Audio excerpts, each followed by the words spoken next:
Kodaikanal lovely place for nature lovers and photographers. Kodaikanal சிலருக்கு relaxation, சிலருக்கு டெஸ்டினேஷனா கூட இருக்கலாம். கேரளாஸ்டுக்கும் அப்படித்தான். மற்ற மாநிலங்கள்ல இருந்து வர்ற சுற்றுலா பயணிகளை விட கேரளால இருந்து அதிகமாவே வராங்க. சம்மர் சீசனுக்கு மட்டும்தான் சுற்றுலா பயணிகளோட எண்ணிக்கை அதிகமா இருக்கும். ஆனா கேரள மக்கள் எல்லா பருவ காலங்கள்லயுமே இங்க அதிகமா வருவாங்க. கொடைக்கானலா இல்ல கேரளாவா அப்படின்னு யோசிக்கிற அளவுக்கு கேரள மக்கள் இங்க இருப்பாங்க, சுற்றுலாவுக்கு வந்திருப்பாங்க. அவ்வளோ மக்களுக்கும் சாப்பாடு, அதாவது கேரள சாப்பாடு எப்படி கிடைக்குது அப்படின்றத பார்க்கலாமா? பொதுவா அவங்க ஊர் அரிசியை தான் சாப்பிடுவாங்க. காலையில புட்டுக்கடலை கண்டிப்பா சாப்பிடுவாங்க. அதை சாப்பிட்டாதான் அவங்களுக்கு நிம்மதி.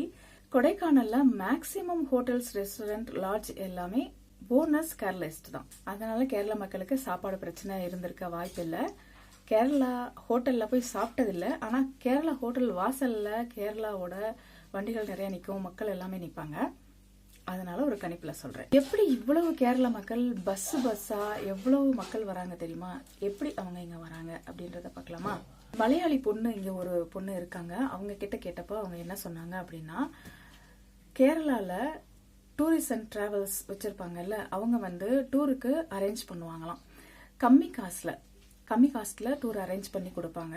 அதனால நம்மள மாதிரி நார்மல் பீப்புளும் கொடைக்கானல் வருவாங்க. நம்ம எங்கேயும் போக முடியறது இல்ல, இவங்க எப்படி போறாங்க அப்படின்னு யோசிக்கிறப்போ கம்மி காஸ்ட்ல டூர் அரேஞ்ச் பண்ணி கொடுக்குறாங்க. அதனால வராங்க.